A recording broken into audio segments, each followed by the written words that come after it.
Welcome back to Sawtooth Tactical. Home Defense Build 2.0. So last week I did a video that was like my gun goals for 2024. And one of the big ones that I mentioned was that I wanted to actually fully kit out and upgrade the guns that I currently own more than just buying new guns this year.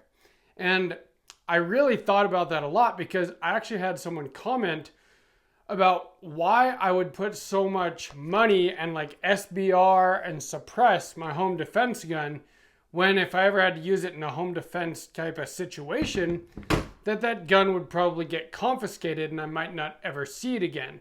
And so the comment was basically implying that I should use the cheapest thing possible, that I don't care if I lose if I ever had to use it in a defensive situation. Well, I disagree wholeheartedly, and I'm going to explain that in this video. While that may be true, that you use a firearm in defense of your life, in defense of your home, and it gets confiscated as evidence, and you might not see it again for a very long time, if ever. That is definitely a possibility, but this is my reasoning. I want to have every advantage available to me because I want to stay alive and I want to keep my family alive. And so if that means losing my very favorite gun, but not losing my life, well, that is worthwhile to me. And so this is my thought process behind this. The two guns that you are probably most likely to ever have to use defensively are going to be what? Your carry gun and your home defense gun.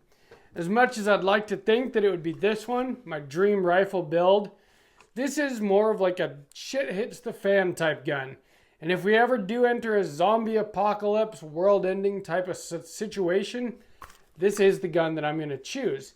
It has, like I said, every advantage available to me. It is set up exactly how I want, and I didn't spare any expense in any of the parts. It's got a very high quality light setup, very high quality optic setup, trigger, everything about this is, in my opinion, perfect.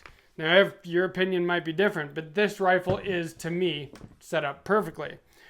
Well, recently I did like a build series on my P365, and I took it from a very basic P365 into what you see here with the P365 XL Wilson Combat Grip Module. I put the flat trigger in it, optic, light, the comp slide, everything, because the gun that I carry every day is probably the most likely one I might ever have to use. And again, I want every advantage available to me because I want to live. And that is kind of the whole point of all these things. As much as it's fun to go shooting and to buy and build and customize and upgrade guns, the whole point is to protect your life. And so what I'm getting at is that the other one that I'm most likely to ever have to use is going to be my home defense gun. And that is this 300 Blackout. I did a build series on this last year sometime. This is my ultimate home defense build, but I've realized that it's not really the ultimate home defense gun yet. And so we're going to make it into that. I don't know about you guys, but I've had my bank account hacked 3 times just in the last year. I get spam calls all the time. I've had to get new debit cards because it's been such a problem. And that's why I'm partnering with Aura. I'm pretty careful about not putting my information out there, but I Googled my email address and there was still tons of stuff about me. Luckily, a lot of it was Sawtooth Tactical. Data brokers literally have all of your information, your full name, your email, your home address, and those of your family, and they sell them to scammers, spammers, and anyone else who might want to target you. That's why I'm using Aura, the sponsor of today's video. Aura shows me which data brokers are using my information and selling it, and automatically submits opt-out requests on my behalf. Check out how many data brokers Aura found that were selling my information. Cleaning up my information helps reduce the amount of spam phone calls and stuff like that I get. And it also protects me from hackers that could use this information to access my social media, bank accounts, or other sensitive information. And Aura does so much more to protect me and my family from threats that I can't even see. Aura is very easy to set up. I don't have to download several different apps for things like antivirus, VPN, password management, parental controls, identity theft insurance, and more. I can get it all in one place for one affordable price. You might already have one or two of these tools, but not having Aura is like locking the front door but leaving the back door wide open. Aura is always on, doing the hard work so that I can focus on other things like building this YouTube channel or whatever else that I want to deal with instead of protecting my own personal privacy. I value my privacy and I value yours. You can go to aura.com/sawtooth-tactical to get your own 2-week free trial. I'll have a link down below in the description. Now this gun is already set up pretty well for home defense. It is SBR'd, it is suppressed. 300 Blackout, so it can run both subs and supersonic ammo. It's got a Geisley trigger, Radian safety, Radian charging handle, Roscoe barrel. In my opinion, a perfect optic for home defense. As much as I love the EOTech, this basically gives me the same advantages as an EOTech, being with the big clear window and the circle dot reticle, which is very easy to acquire targets very quickly, move between targets quickly, but it also has the battery life of a red dot and it has shake awake. And so it's an optic I don't have to think about. I don't have to turn it on in the middle of the night if I had to use it. And that is why this optic will stay on this gun, but why I don't run an EOTech on my home defense gun as much as I love the EOTech. But so what have I done so far? In this week's episode, I put the Unity riser on and mounted the optic on top of it. Now, why did I do that? Well, after putting together this dream rifle build and using the Unity riser with the flip to center mount with the EOTech and the magnifier here, I realized how much I really enjoy being able to keep my head up while I'm shooting instead of having to get right down on the stock like you do with a regular height optic setup. It is really nice to be able to keep your head up when moving between targets, whatever. It's just comfortable to me. And I realized how much I enjoy my optics sitting up a little higher. And so the very first thing that I did to upgrade my home defense build is this Unity optic riser. Now, these Unity risers come in 2 sizes. This is the Unity Fast Riser, and it is actually made for the EOTechs or whatever optics sit at a lower third co-witness height, which this optic does not. But the whole point of that is to get it to 2.26 optical center height so that your flip to center mount will line up with it correctly. Well, I'm not so concerned about that with this build because I'm not planning on running a magnifier on this one. I don't need a magnifier for home defense. My house just is not that big.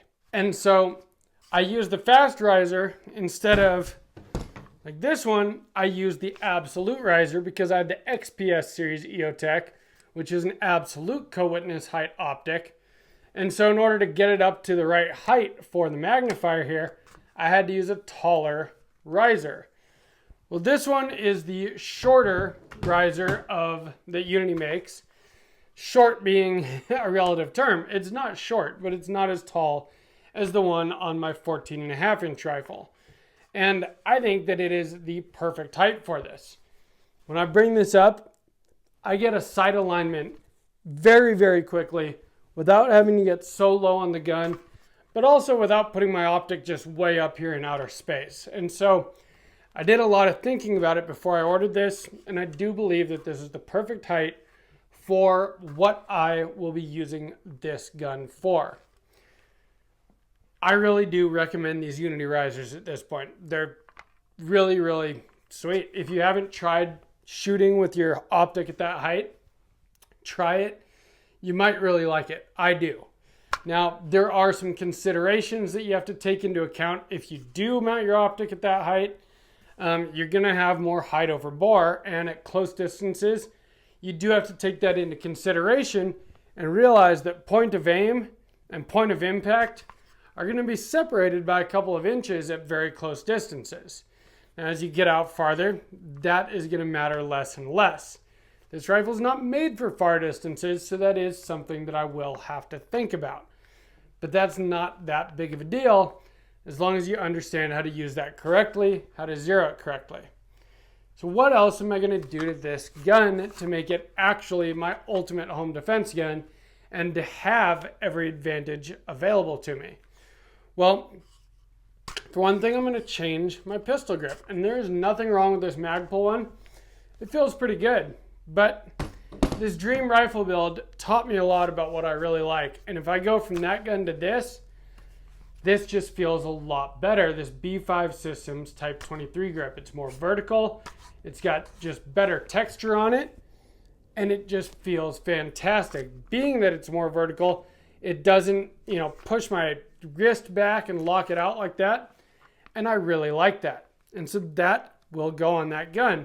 Of course, not in OD green, it'll be in flat dark earth. The other thing that I really like, and you see it with all of my ARs, is vertical foregrips or some kind of vertical foregrip or hand stop. I don't use them like a broom handle, but I like to be able to pull the gun into my shoulder with something pretty significant up here.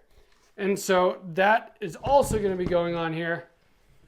I never put one on here before because of the lack of rail space on the bottom of here, especially with the gas block. But I have done some testing this week, and the BCM vertical foregrip, I can make it work on here just like I did on my short little AR9. They have the same length handguard.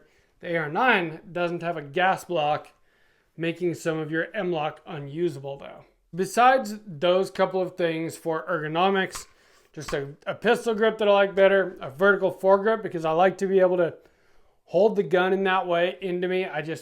There's nothing wrong with this, indexing piece, whatever you call it. And I've always kind of just wrapped my pointer finger around it. And it's worked well for me so far, but I don't like it as much as I like a vertical foregrip there. And since it is SBR'd, I can do that. And again, I might as well have every advantage available to me. Now, the other big thing, and I always harp on this with any gun that you might have to use defensively, especially a home defense gun, is a good light. And while there's nothing wrong with Streamlight, and I use their lights on all of my pistols, and I think they're absolutely fantastic, I have had some reliability issues with this one, specifically with the pressure pad.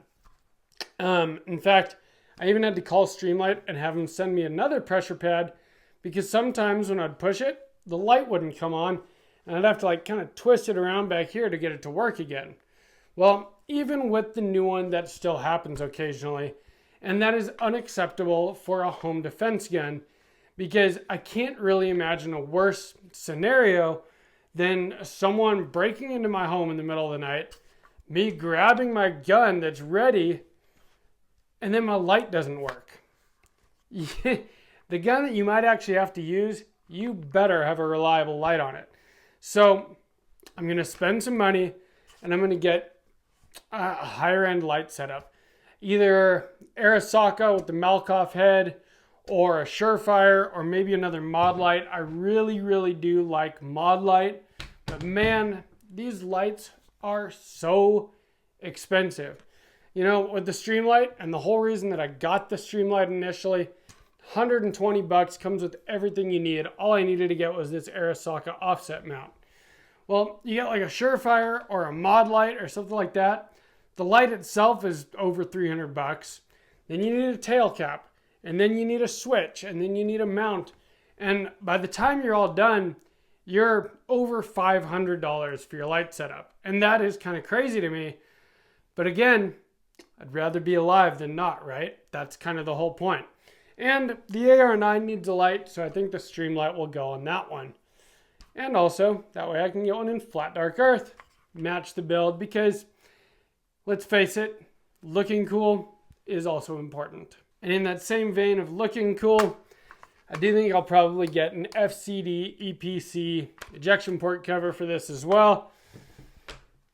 I don't really think that there's a whole lot of functional difference. I mean, they say that there is, and it's nice, it's billet, it's good stuff.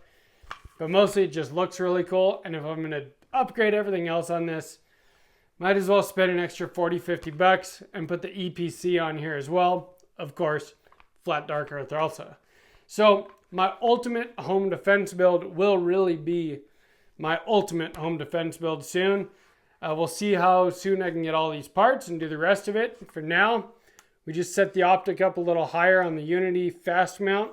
But I want to know what you guys think. Does it make sense to you to put a bunch of time, money, and thought into your home defense gun, the gun that if you ever had to use might get taken away?